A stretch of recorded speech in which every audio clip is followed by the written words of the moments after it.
Welcome to another episode of Listen, Learn, and Love, hosted by Richard Ostler. My guest on today's podcast is my friend Jake Lee. Welcome, Jake. Hey, it's great to be here. Jake is 27. He's a BYU law student in his second year of a third-year program. He's married. He's been married about 2 years. Yep. I remember seeing the pictures of your wedding on Facebook. You and your bride look great. People gave me a hard time because I was really interested in politics, and it was on Constitution Day, and they thought that I had planned it, but it was just happenstance. I love that, Jake. Yeah. Jake and I got to know each other because our parents lived together. About 20 years ago, my wife and I lived in the Sandy area, and I was young then. Another young couple moved in, and we had kids at the same age, and you're the same age as some of my kids. And I remember you was just this little kid, and then I lost track of you until you showed up on my Twitter feed a few years ago, and I thought, this is a really thoughtful guy. So I just wanted Jake to be on the podcast to share insights into about 4 subjects, one being political, one being LGBTQ, one being our emotional health, and one being testimony of our restored church. So that's the order of the podcast for our listeners. Let's just start with politics. You come from a political family. You've been involved in politics a little bit. I know you were the college director for a major Republican candidate here in Utah during an election. You've also served as Governor Herbert's digital media director for a period of time, and so you're in this political world. But as I look at some of your social media, I don't get an us versus them feeling from you. I get this feeling that you can stand for your political beliefs but create space for others. So just talk about that, Jake. Gosh, I think this has kind of been a long-going process for me trying to figure out what I believe in the political kind of arena. And I think for a long time I was very kind of a cliche hardcore conservative, and believed that anybody on the left were too touchy-feely and kind of lacked intellectual ability. And I think over time I've kind of learned to question myself, and I think a big part of it is just question the groupthink of it. And a lot of people call it tribalism, but basically the way I see it, we kind of, because of the winner-take-all structure in the United States, we have 2 parties, and it tends to kind of separate us into 2 groups. And in that own group, we kind of sit in what people call an echo chamber, and we hear what we want to hear. And we hear things that not just our own party is saying, but we're presented with kind of the low-hanging intellectual fruit of the other side, where we can kind of punt it away and say, we're so much smarter than that. But the more I thought about it, I just think that even though we have this 2-party structure, we have this left wing and this right wing, it doesn't mean every single person fits in it. In fact, I don't think that really anybody is perfectly in line with their own party if they really kind of ask themselves. I think it's, by nature, it's helpful to be in a party, but I don't think that it's useful to just assume that everything that you are talking about and believing and what's going on in your own echo chamber is exactly what you believe. We're so individual and unique, and we all have different beliefs. And I just think that a lot of people could really help our country if they just understood that they might be wrong. And that's a really hard thing to do. And you never see politicians do it. There are a few people that might do it that are, in this state. But it's a really hard thing to do, to humble yourself to the point where you might be wrong and the other side or somebody else might be right. And I think it's just an honest thing to do, to take that perspective of it. you were a political science major at BYU for your undergraduate. Did this sort of feeling of wanting to understand the other side or wondering if your own echo chamber happened then for you as part of that education, or did it happen later as you were involved in these campaigns? I had like two really liberal freshman roommates, and I think at that point, and even early on when I came back from my mission and I was a sophomore, there were a lot of kind of left-wing people or students in the political science major as well. And I felt kind of defensive, right, and that I had to defend what I believed. And I think that prevented me from seeing what I've kind of just explained and having some kind of intellectual humility. I think it took me a while. I think maybe in the last couple years, it's been kind of this eye-opening experience. Just I'm having kind of like a healthy questioning of a lot of things, and I don't think that questioning, your political beliefs means that you're going to jump to the other side. I think people tend to do that too. I think it kind of boomerangs people where you see something wrong with what's going on in your own party or your own group and you just kind of run the other way. I think it's just, I think it's like a healthy questioning in the last couple of years of just, well, maybe I can see what they're thinking. Maybe I can understand that the other side has some good things to bring to the table. Does it cause you to have less fear of the other side? And I'm thinking of a scripture, perfect love casts without fear. And if there's any, even though you haven't changed sides, do you just sort of feel less fear of the other side? But maybe you do feel the same sort of concerns politically from the other side, even though you're understanding better their voice. I don't know. I think I have less fear for sure about the motives. I think that's a very initial thing that you have to do is understand that just because there are people contrary to what you believe doesn't mean they have kind of bad motives in what they're trying to do. I think the reality is most people are just trying to help, including people on the left and on the right, and I think that's not said enough. I think that that's very thoughtful. What would be an example of somebody that's on different sides, but at the end of the day actually has the same motives? Is there examples that come to mind? I think a lot of people in Utah kind of their ears perked up a little bit when they heard somebody that I got to meet, Spencer Cox, and this is relevant to a lot of wonderful people that come on your podcast. It was after a really bad event, and Spencer Cox is the lieutenant governor of Utah. He's Republican, and he came out after, I think it was the Orlando. Yeah, and I think that he showed a very universal motive of trying to love people and love people that might not have been his voter base at the time.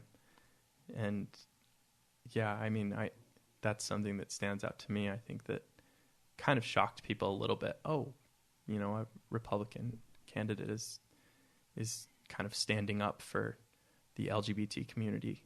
And I think that those kind of shocking things help, but yeah.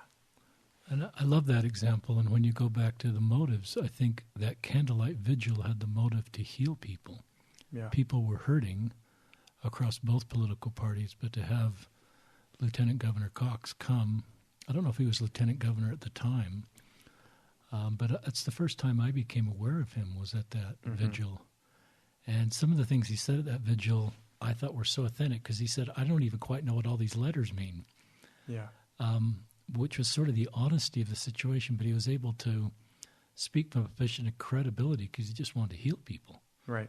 And he wanted to take away pain and so I thought it was really thoughtful, and he didn't compromise anything in his political beliefs or his religious beliefs, in my opinion, by doing that. Yeah. Any other thoughts that come to mind? I want to go back to tribalism. For any of our listeners that aren't familiar with that term, Jake, how would you define tribalism? I think that it's kind of similar to, I guess, what I characterize as a groupthink, but the way I see it, and maybe I'm a little bit off, but the way I see tribalism is that it's a bad thing, and what it is you get caught up with the people that are around you and with your group, that it almost, the real right and wrong and good and bad are ignored because it's so important that your tribe wins. And that's kind of when we see our communities and our nation, for that matter, kind of decline, is when the facts and the important things and things like, healing people get tossed to the wayside, and most of kind of the tribal idea is that those are kind of besides the point, and the point is to win at all costs. And I mean, my counter argument to that is just, why is that the most important thing? We will get nowhere if that is our most important thing, because no one really benefits. Winning is just kind of this idea that we've constructed socially. And interesting. Yeah. Very thoughtful. If one of our listeners is worried they're in an echo chamber and their intellectual curiosity is enough, they're wondering, if I in an echo chamber, what advice would you give them to sort of self-analyze themselves to see if that and what they could do different? Anything's come to mind? First, we all have people right now that believe something different than us. And you can gauge this whether you're, at a point where you can kind of engage them. But that's the first thing that I would say is go towards somebody that disagrees with you, and don't try, your first priority in that kind of discussion is not, let me explain to you why I'm right. It is just to listen and to understand kind of how they think and why they think that way and what motivates them. And I think a lot of people will find that, like I kind of said earlier, a lot of people have very good motives, and they're, that they hope that the best comes out of what they're believing at the time. And I think a similar thought is something that I've encouraged people to do, on Twitter, for example, but this happens all over, is to kind of have a similar outlook, but maybe follow some people that you don't agree with. You're a Republican. It's a great suggestion. Yeah. Follow Democrats if you're Republican, or vice versa, or follow some people that disagree with you. To be honest, in the last year, I think I've followed a bunch of people in the LGBT community through kind of that follow you. Mm-hmm. Not saying I disagree with it. I actually am, kind of a hopefully adopted ally. Cool. But it's been a growing process, and it's been really great for me to just have those voices on my timeline. Yeah, I'm obviously old for Twitter. It's my sons that got me into it. But it has been that for me. And I don't have a lot of people around me, perhaps out of my echo chamber. And so it's certainly been helpful for me. I love that suggestion. That's a great suggestion, Jake. At the beginning of the podcast, I was going to tell everybody your Twitter handles. Not that you came on the podcast to get more followers, but, Jacob Rex Lee. So at Jacob Rex Lee is where our guest is on Twitter. You should all follow him, and I think we create more understanding and community. Let's shift. We kind of talked about LGBTQ. This summer, I noticed on your Twitter feed, kind of practicing the principle of empathy, you had some friends open up to you that they were gay. Just talk to us about that road for you. I think, I mean, coming from my background, I don't have any immediate or extended family members that are LGBTQ, and it's completely foreign to me. I mean, it really is. Where did you serve your mission for our listeners? Everett, Washington. It was Spanish speaking, so it's right above Seattle. So any investigators that you're taught that were LGBTQ, any of this come up on your mission? I had one, and we barely saw him, so it was kind of in passing, not really. So it didn't get on your radar map until... Okay, good. Not at all, and I think... Thanks for serving a mission. That's awesome. Well, you're welcome. I honestly gained a lot more than I feel like I gave, so it was my pleasure. Did anybody on your pushpin board when you were guessing say Everett, Washington, Spanish speaking? No, but every person in the Lee family, since my grandpa Lee kind of opened up some missions in Mexico, every at least boy with the last name Lee has served a Spanish speaking mission. So it was my dad and my uncle both served, and then my uncle has 2 boys that both serve Spanish. That's and then awesome. 3 in my family has served Spanish. Well, it'll be interesting to see where your sons or daughters go, Yeah. Jake. Sorry, remind me of the question. In fact, I'm going to read a tweet that you sent out in June. I'm going to read 2 of them, and then you can kind of talk about the backstory. Sure. And I realize this is part of thread. It looks like I'm catching a tweet beyond the original tweet. Then in the last couple of days, I was separately approached by 2 friends of mine. In each instance, they were told me they were gay and how hard life has been for them. Recently, I kept getting strong promptings to try to put myself in the shoes of someone that is LGBTQ and learn some empathy. It was random. I didn't know why. I just went with it. I began imagining what life would be like, what parts would be difficult. I just love those tweets. So tell us more. It was really surreal. Just the beginning of the summer. I think even before, and honestly, maybe it had a little bit to do with some small things that you have been said. I've been following you for longer than this, and I think you might have had a hand in helping me kind of lead my thoughts this way. My mind kind of thinks in a weird, deep, scattered way, and cool. I think that this kind of came up to my mind. I don't know. It just is such a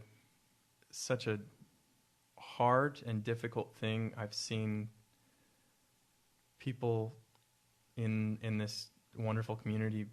I've seen them treated very poorly, and from my own circles, and I don't know, who knows, maybe I have said something in the past that has hurt someone, and same. And it's, the reality is it's very different, and I think people have a hard time understanding it, and I think that I had a hard time understanding it, and I just wonder if Heavenly Father said, I think it's time for Jake to understand what's going on. And I'm not the most amazing or capable person of just tapping into empathy. I have my own faults, but I think I had a couple experiences before I had been my 2 friends came out to me, and I don't know, I had just spent some time already thinking about how hard it would be, and how maybe rejected and not feeling loved, kind of all of that stuff surrounding it. I got to a point where, I don't know, I think that I was able to at least help these 2 friends in a very small way, just by saying, you guys are great, and you're brave, and you're, this you coming out to me doesn't change anything. If in reality, it might even just make me feel like you guys are, some of my heroes, because I think that's it's a really, really brave and hard thing to deal with. And yeah. What about you made them come out to you? In other words, I assume they sense you had enough, and maybe you don't want to say I'm kind and empathetic, but it's an honor, it's a credit to you that these guys felt safe enough to open up with you. Any thoughts for our listeners that sort of I want to be that man or woman that's safe enough that if there's somebody needs to come out, they'll come out to me and I can help them, or at least listen to them. I mean, I do kind of see quite a few people kind of becoming more vulnerable, and I think it's our society's moving that way a little bit, but maybe some in the other direction. I just know that growing up, the more I've thought about it, my dad is kind of showed vulnerable sides to him. Cool. And I think that really helps people when they see a leader in their life showing vulnerability. And I think that helped me understand that I could be vulnerable. And then in turn, I think that my friends knew, because I had, opened myself up to them before and said, I struggle with this and that. They knew that I was real enough to understand that they were really going through that and I wouldn't judge them. That's, I think, very helpful. Any other thoughts on your friends and what you feel like was for someone else who's wanting to have this conversation? Do you have any advice on what you could say to somebody coming out that's helpful? I love what you earlier said, but any other thoughts on that, Jake? I think that it's going to be a journey for every single person in their own way. Journey meaning being kind of coming to a point where they've opened up that part of their heart in order to kind of help people that are dealing with or that are LGBT. And I don't know, I've had a couple discussions with people about this, and I just come to realize that everybody's different, and I have a hard time telling people this is this exact way to become,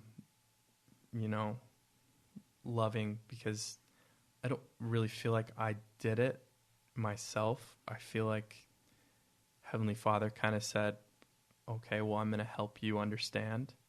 So I think the best thing is just to maybe listen to some promptings that are surely coming to most people. I think Heavenly Father is careful and really understanding of what's going on with a lot of people struggling, and I think that he knows that there are people that can help.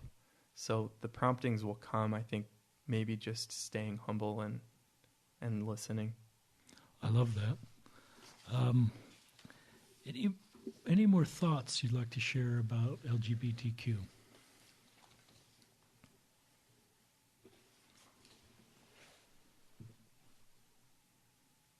And while you're thinking that, I'm going to share a thought.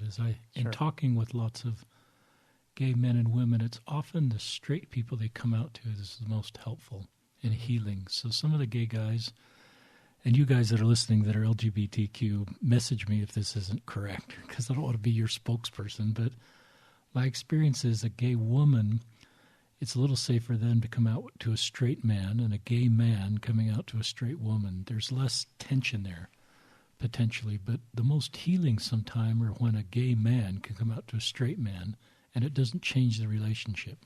It doesn't weird them out, so to speak, that this guy actually might be attracted to me, and it just doesn't seem to enter the conversation. Just see them as a fellow human being. Right. And I don't know if weirded out's the right word, but it sometimes, for my generation, that would sort of cause someone my age to withdraw. Mm-hmm. And your age group seems to say this doesn't change anything. Right. Any thoughts on that? I mean, I just hope that we're all, and this is myself included, I really am not anywhere close to where, I can kind of stand up and say I'm doing everything. But I really hope that people can understand that regardless, just put out of your mind the fact that leave judgment away. It just doesn't help. It's not important to your salvation. It has nothing to do with kind of what your role is in their life. And most of the time, your role in everyone's life, and especially including those that are struggling with mental illness or just people that, happen to be LGBTQ, your role is to love them and enable them to make correct decisions. And it has nothing to do with whether you think what they're doing is correct or not.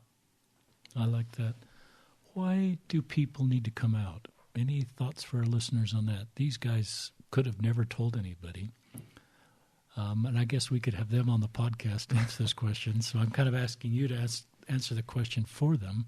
Any thoughts on that, Jake? It's hard for me to speak to them, but I can kind of relate it to, I've struggled with depression for a while. Mm-hmm. It's kind of been just something that I've had to deal with for a long time. And I think that sometimes it's helped me to just express what I'm going through. And it probably has a little bit to do with the fact that I want, people to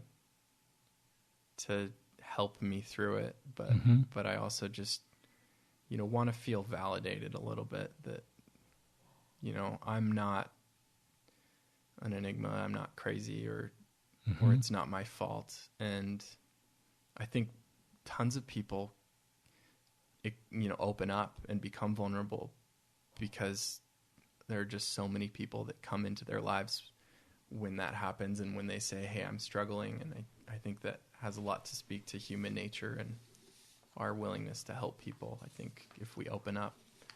And let's kind of shift into your own emotional health. And that's one of the things I saw in your Twitter feed that I thought was so real and authentic. And when you kind of were open with your own emotional health, my respect for you, Jake Lee, just kind of went up because I thought this guy is real. And this guy has so much strength and courage that he can talk openly about his own emotional health. And I saw it not as a sign of weakness, but a sign of great strength. Mm-hmm.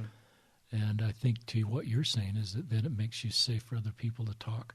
I love this tweet you sent out. Let's start with this one as we transition to your own emotional health.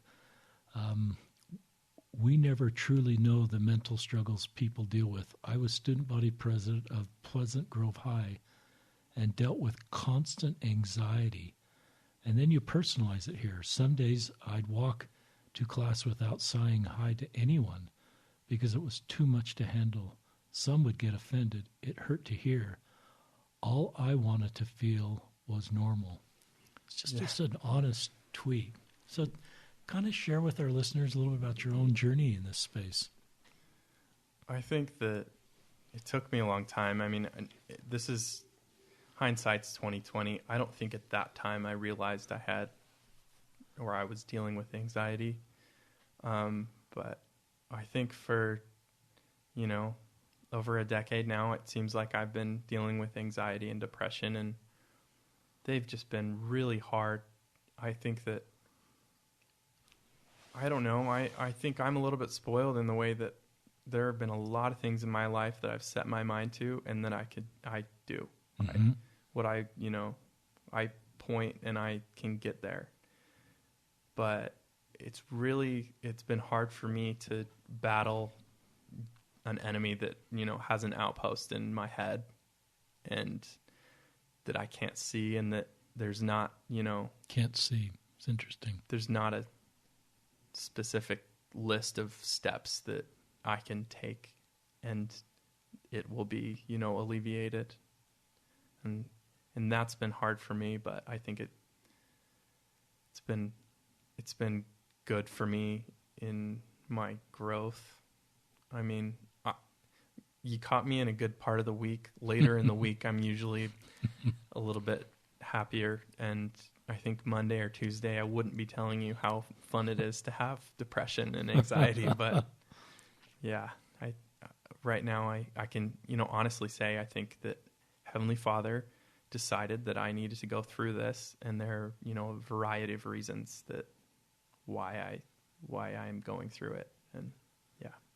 Why does it give you more empathy for others, even people that don't have anxiety or depression, like our LGBTQ or just other people? Why does that give you more empathy?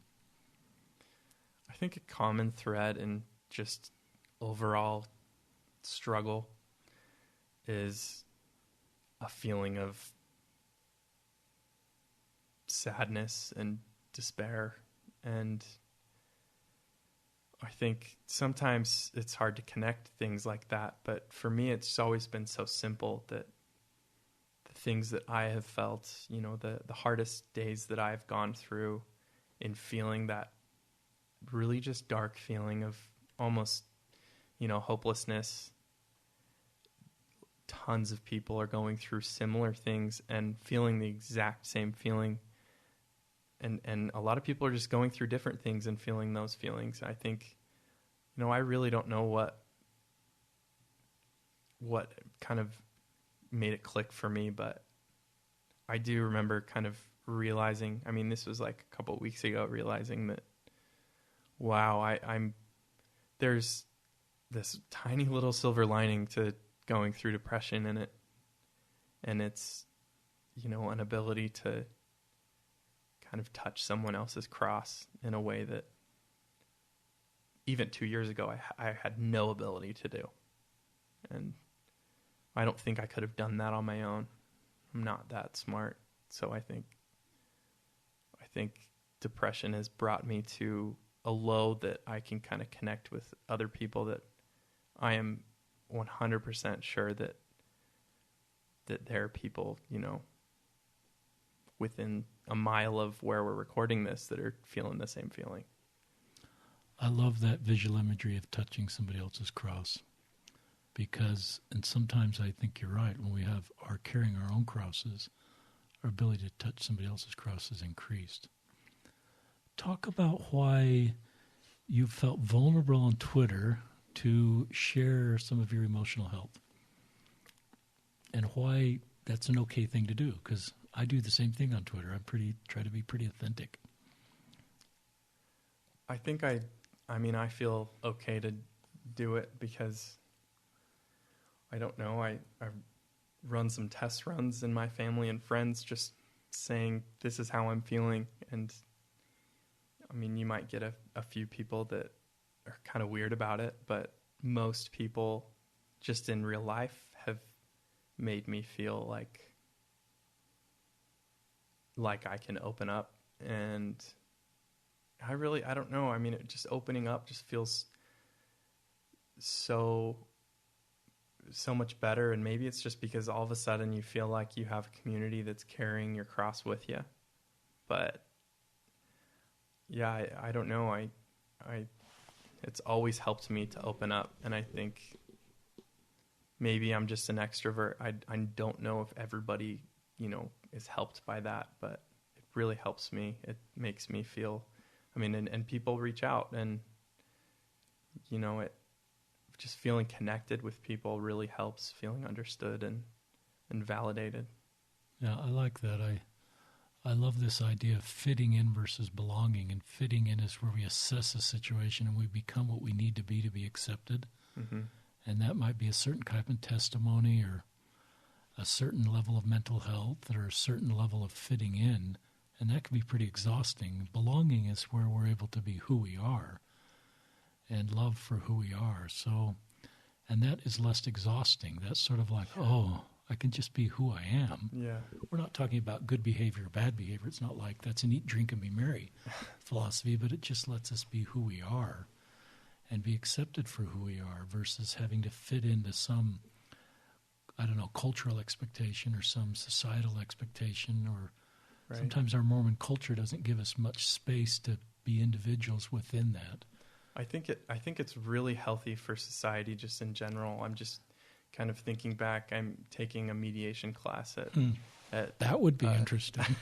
taking it at BYU Law School, and it was like one of the first days where we had this activity kind of thing where we stood across. We were supposed to pick somebody that we didn't know, and I think this kind of, there are a lot of other scenarios where people will do this activity, but it works for mediation too, just to kind of learn some empathy. But you stand right in front of somebody and you just stare at them, you're eye to eye for like a minute, and it's really awkward, and you kind of giggle at the beginning. You feel weird, but then kind of our professor read some things that kind of some statements saying, I feel real pain and I've had real struggles, and by the end of it, you know, you loved that person and you barely knew him.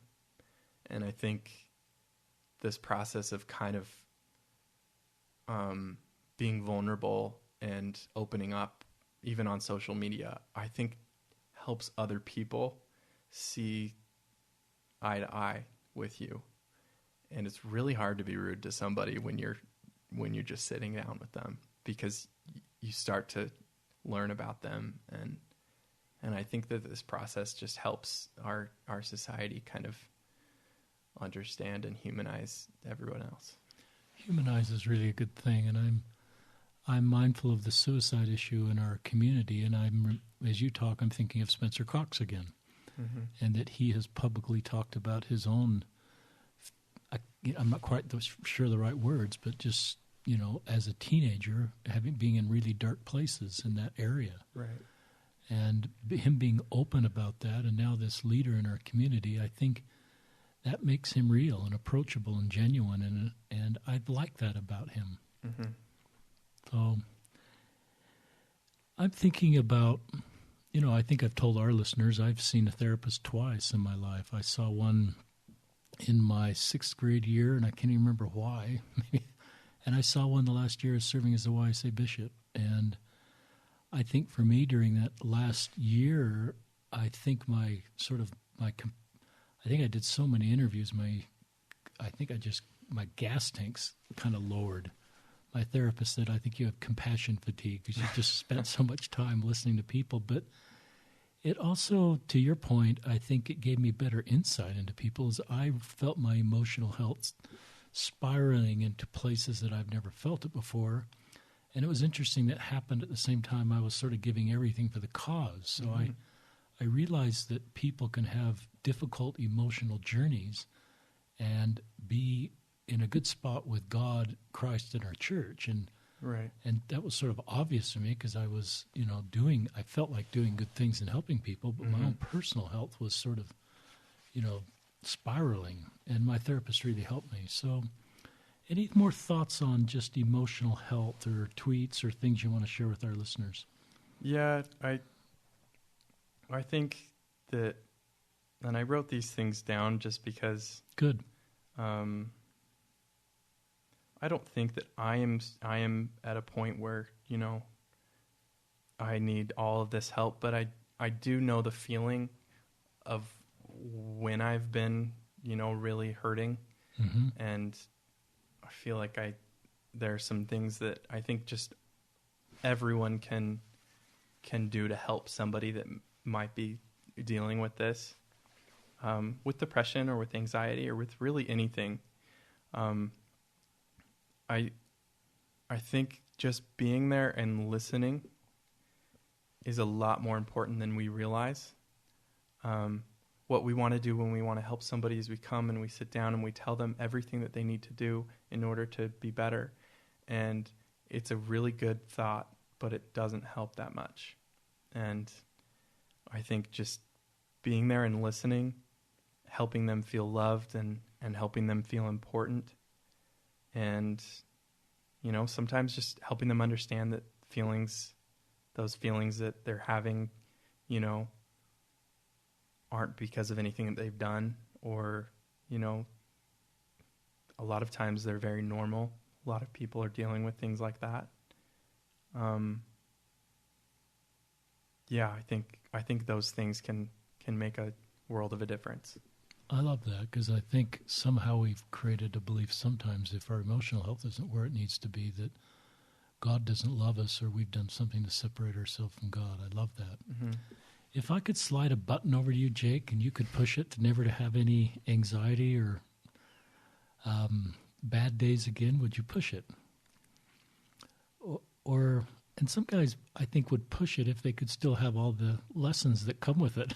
Because there's a side of you would probably like not to have this and would like to close this chapter of your life, but there's a side of you that recognizes it's bringing Christ-like attributes in your life. So how do you figure?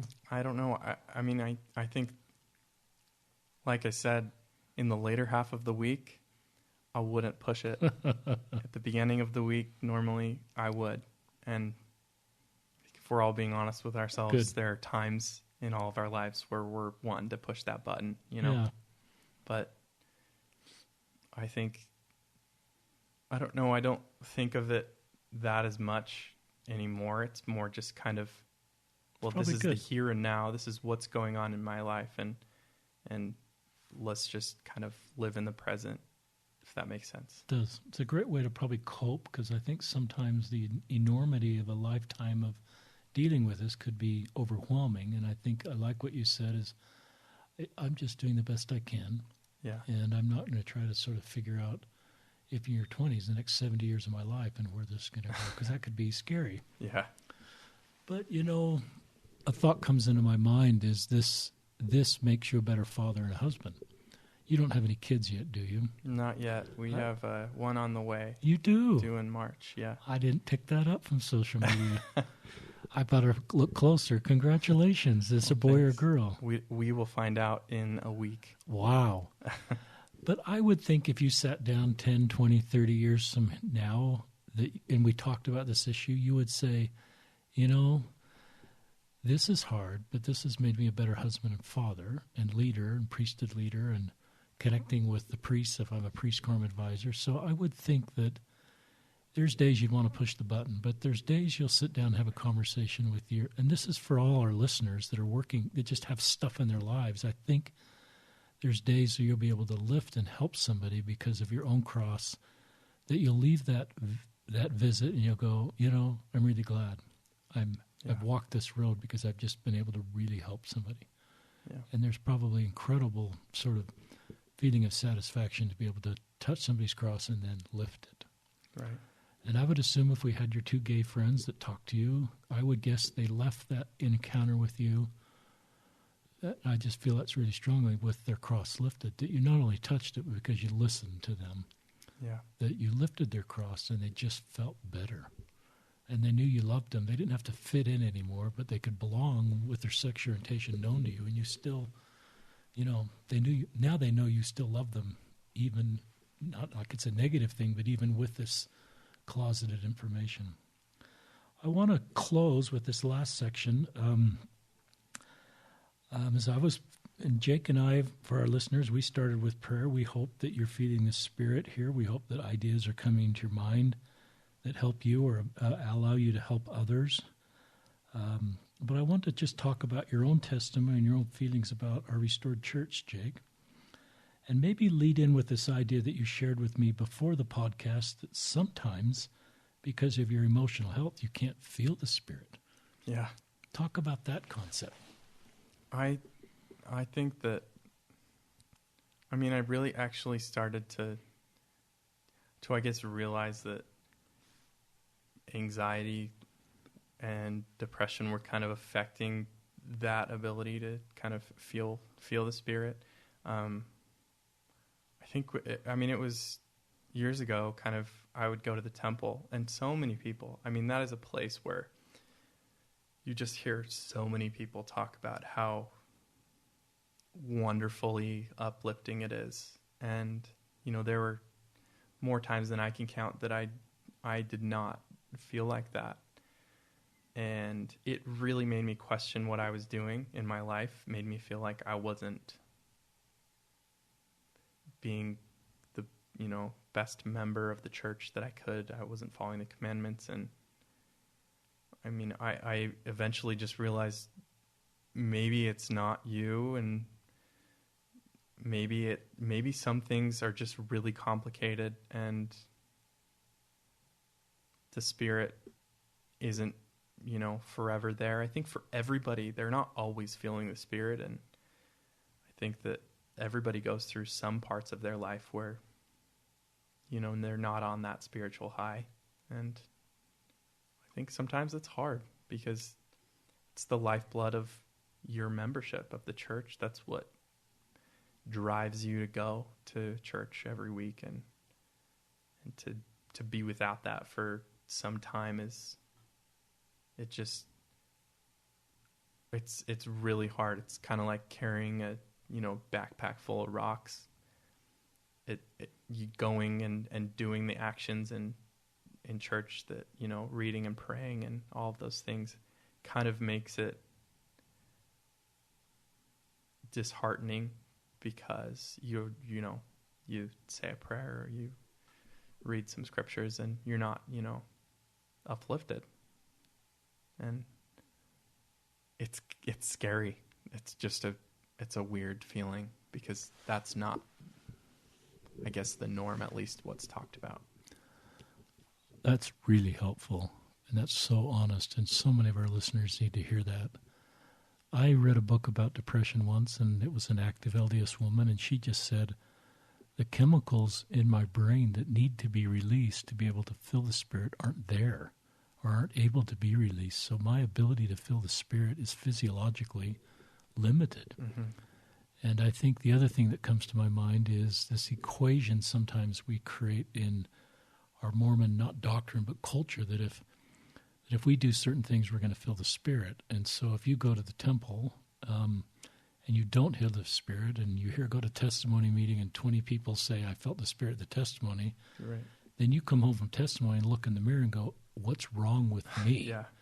And then as we all look in the mirror, we can self-actualize. And I tried to get the YSAs not to do that, and that's a terrible road. Mm-hmm. Because then we forget all the good things we're doing, and we see the things that we've missed, and we go, this is all about me. Mm-hmm. And that's because I didn't pray on Tuesday morning, or I didn't read, or I didn't follow that impression. And that then adds to our load and sort of spirals us down. So I love what you've said, and you can go to the temple.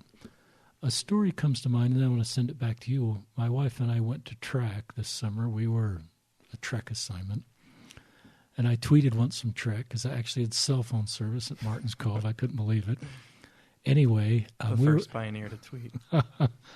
We just got up. But we were up in Martin's Cove, and the senior couple, before we went up to Martin's Cove, and I wish I knew their names because I love what they said. They said to the young people in our stake, they said, some of you will go up there and feel the Spirit of Martin's Cove.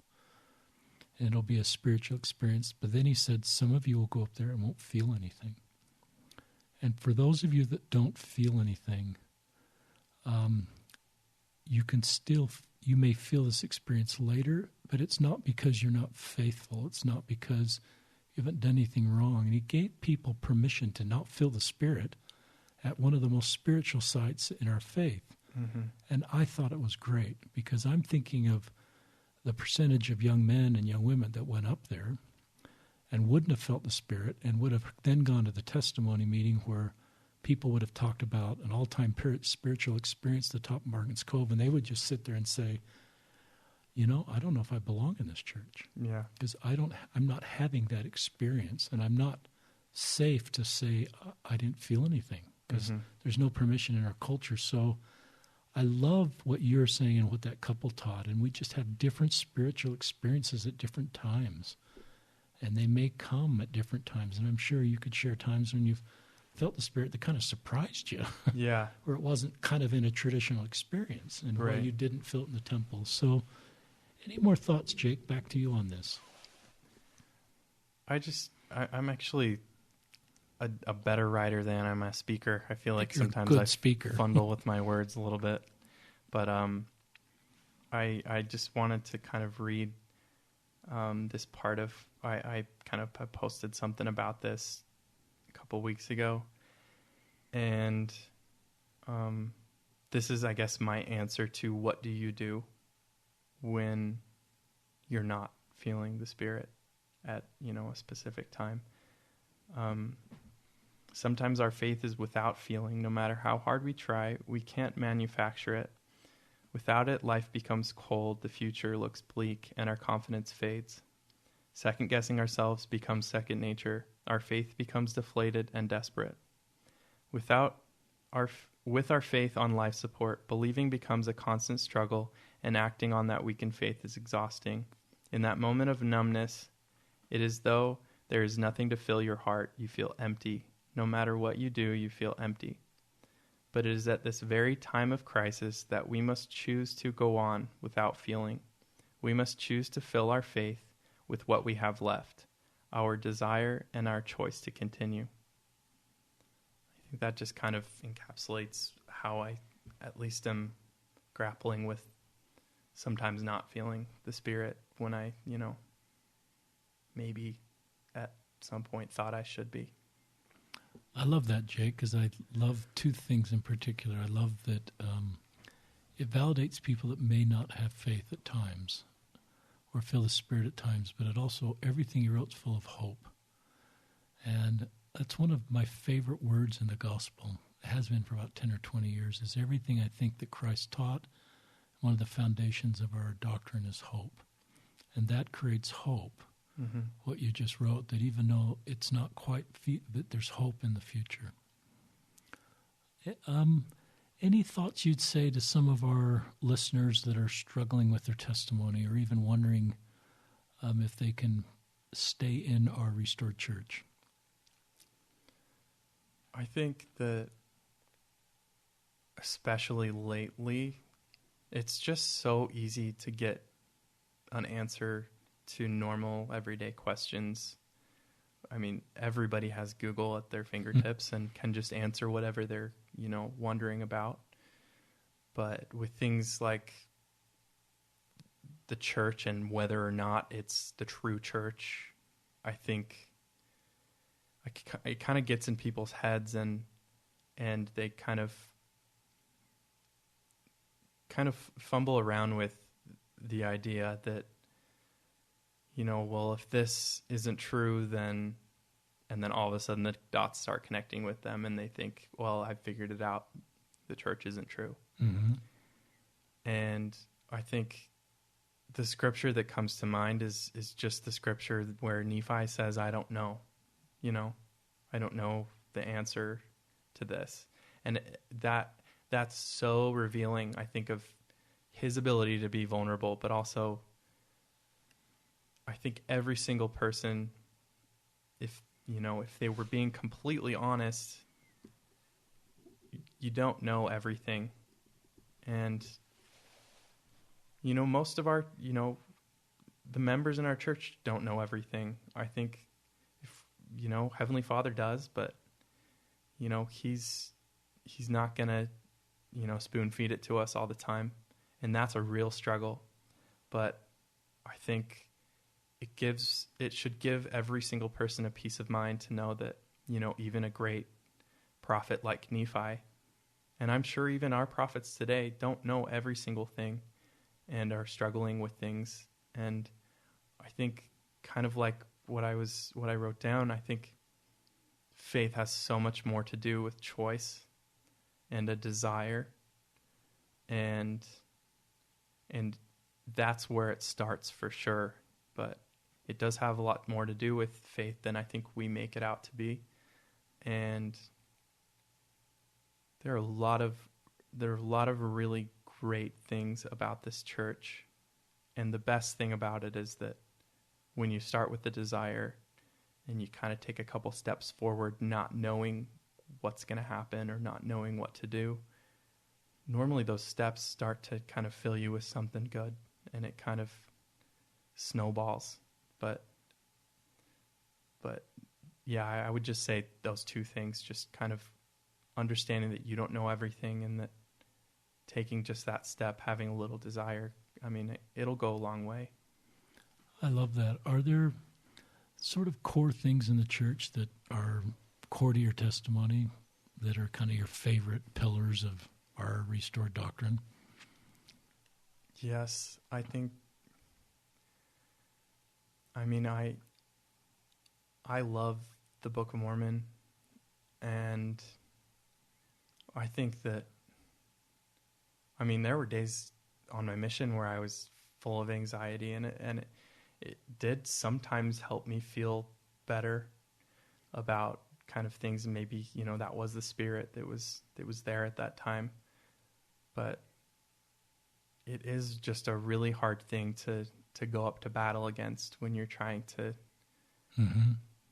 dismantle the church. And maybe there are things that might look like flaws, but the reality is, when you do read it, whether you're feeling the spirit or not, it does speak truth. And I think it's just such a universal guide to everything that we need to become. And I love it. I think that sometimes, especially during law school, it's really hard because I'm just, a lot of times. Are you behind on your sleep, Jake? I got good sleep last night, but I won't say other days than that. But yeah, no, I feel like where it's in my life, I'm being a better person. I love your testimony of the Book of Mormon.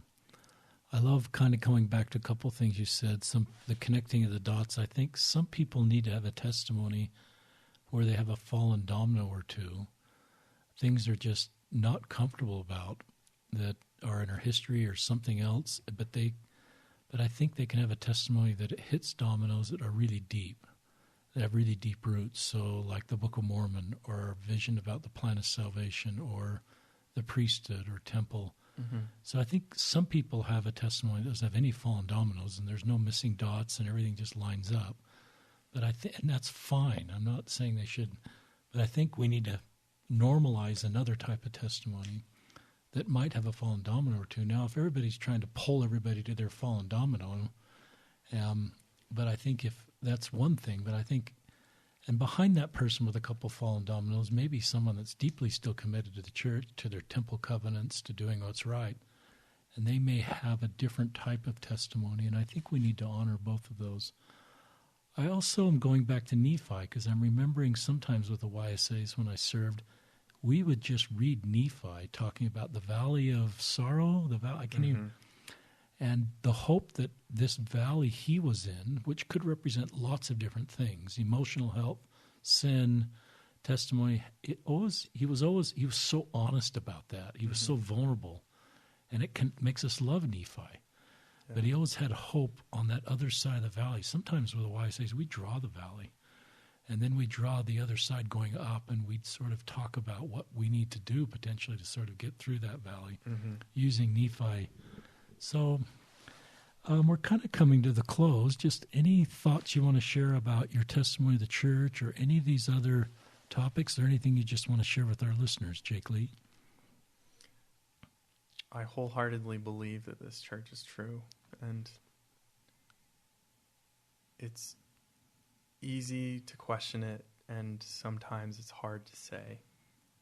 But when I'm being honest with myself and not charged up with any kind of anger, I do always come back to that. And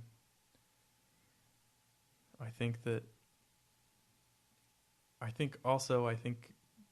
have been times where another just shake to my testimony is that, well, I'm living the commandments. Why am I not being blessed? And I think that something that's helped my testimony over the last, several years has just been the fact that I've kind of broken that tether and basically said, maybe those blessings are in the life to come. Cool. And maybe even blessings are in my life, but I'm calling them trials right now.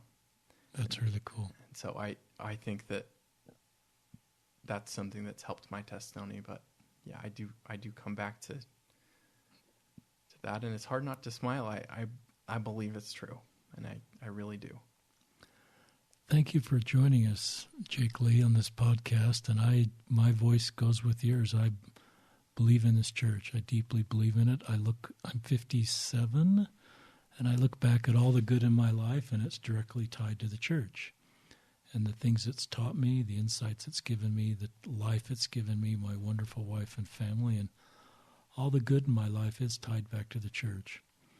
So I join my testimony with you, and I think many of our listeners may be trying to navigate that. So I think this podcast is helpful for them. So thank you, Jake Lee. When I meet people like you in the millennial world, I just have hope for our future, for our church.